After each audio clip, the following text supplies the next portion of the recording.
한편 철종이 강화도 양순이에 대한 그리움과 엄격한 궁중생활에 스트레스를 받아 정사를 제대로 돌보지 않자 안동 김씨 세력들은 그녀를 몰래 독살하였다.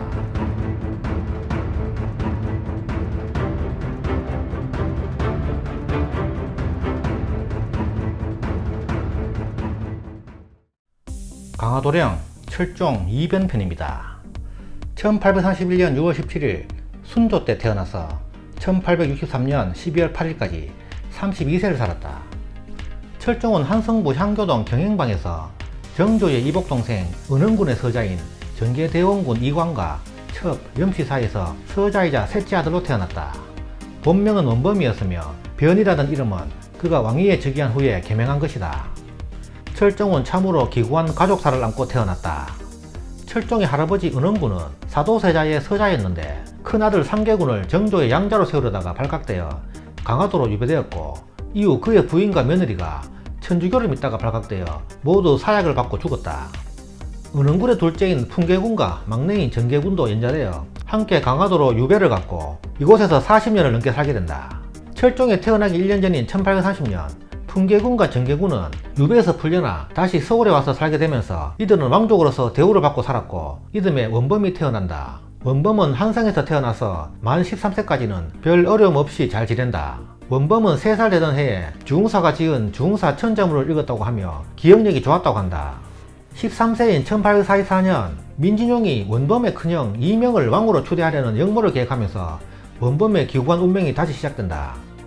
이명은 처형되고 원범은 연좌제로 작은 형 이웃과 함께 교동도로 유배되었으며 얼마 못 가 강화도에 다시 유배되어 그는 강화도에서 농부처럼 살아가게 된다. 강화도에 살 때도 늘 감시 대상이었는데 감시자인 근시집의 아들과 숨바꼭질을 하다가 원범이 돌팔매로 근시집의 아들 이마를 깬 일이 있어 근시집으로부터 무척 구박을 받았다고 한다. 강화도 시절 원범이 소박한 농사꾼 생활을 이어가던 중 같은 마을에 살던 소녀 양순이를 좋아하게 된다.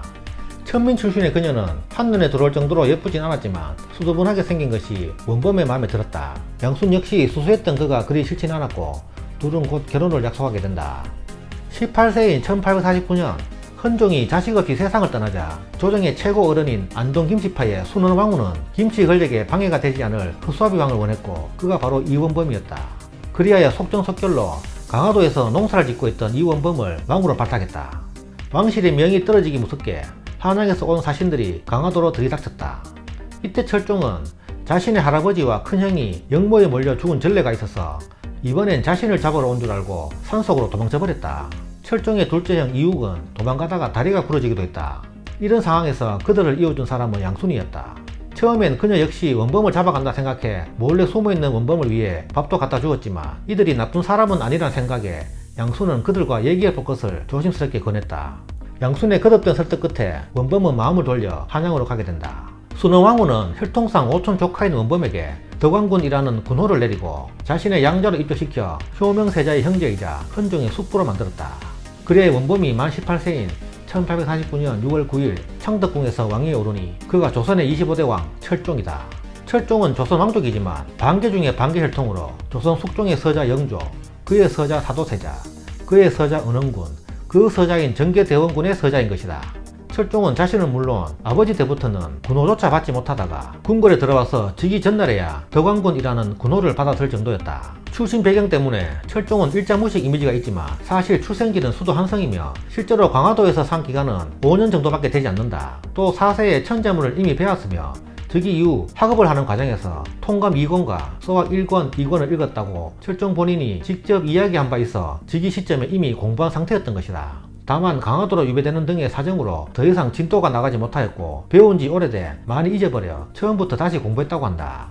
벼랑간 왕이 된 철종은 궁중에서 행하는 것이 모두 처음 보고 듣는 것이므로 아무것도 할 수 없었고 관례대로 순조의 왕비인 순흥왕후가 수렴청정을 하였다.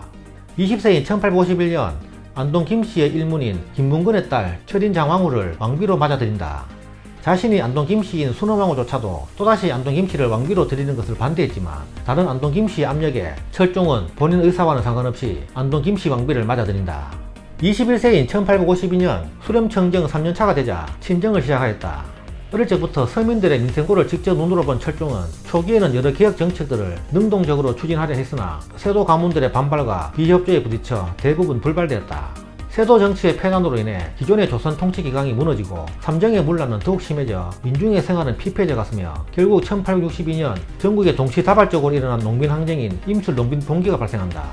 철종은 봉기 발생 지역의 수령과 관속을 처벌하여 흐트러진 기강을 확립하고 농민의 요구 조건을 일부 수용함으로써 민심을 수습하려고 하였다. 농민 봉기가 잠시 가라앉자 삼정 이정청이라는 임시 특별기구를 설치해 삼정의 폐해를 바로잡기 위해 노력하였으나 3개월 만에 순원왕후와 세도가의 반발과 압박으로 인해 폐지되고 만다. 철종이 학문적인 소양이 부족하다는 이유로 정사는 세도가들에 의해 처리되었고 철종 자신도 이를 인정하고 술과 궁녀를 가까이 하면서 건강이 점점 나빠지다가 31세인 1862년 이후로는 거의 병석에 눕다시피 했다. 그는 조정에서 연애를 볼 때나 후궁, 기녀들과 만찬, 음주할 때에도 뻐꾸기 소리를 들으면 달려나가 슬피 눈물을 흘리는 일이 종종 있었다고 한다. 이를 두고 매천 황해는 철종을 가리켜 철종은 선천적으로 연약하고 아둔하였다라고 조롱하기도 했다. 철종은 반개 중에 반개 출신이면서 강화도에서 나무꾼으로 있다가 왕이 되었다 하여 그의 재위기간 중 사대부에서는 그를 강화도령이라 조롱하였고 이는 곧 그의 별명이 되기도 하였다. 조정에서는 장령을 가하고 벌칙금을 부과하였으나 사대부와 일반 백성들까지도 서자, 서출, 강화도령이라며 그를 조롱, 비하하는 발언이 암암리에 계속되었다. 한편 철종이 강화도 양순이에 대한 그리움과 엄격한 궁중생활에 스트레스를 받아 정사를 제대로 돌보지 않자 안동 김씨 세력들은 그녀를 몰래 독살하였다. 천민인 양순이를 궁에 들일 수도 없고 임금이 천민의 여자에게 정을 준다는 것을 도저히 용납할 수 없었던 것이다. 뒤늦게 그 사실을 안 철종은 비탄을 이기지 못하고 술과 여자를 가까이하며 방탕한 생활을 하다가 결국 젊은 나이에 세상을 등지고 말았다. 철종이 강화도 시절 먹던 막걸리를 너무 그리워해 왕비 철임왕후 김씨가 친정에 부탁해 구해 올렸다는 야사도 있다. 1863년 12월 8일 제위 14년 만에 청덕궁 대조전에서 승하하였다. 향년 32세였다.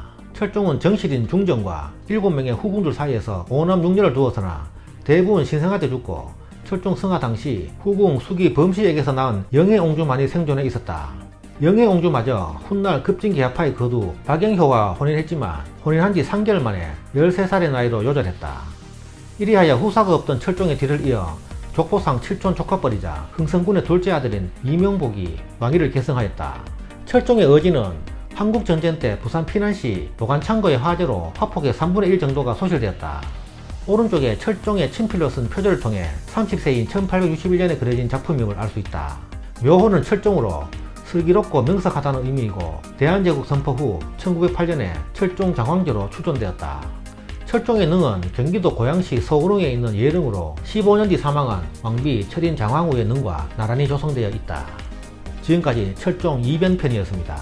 감사합니다.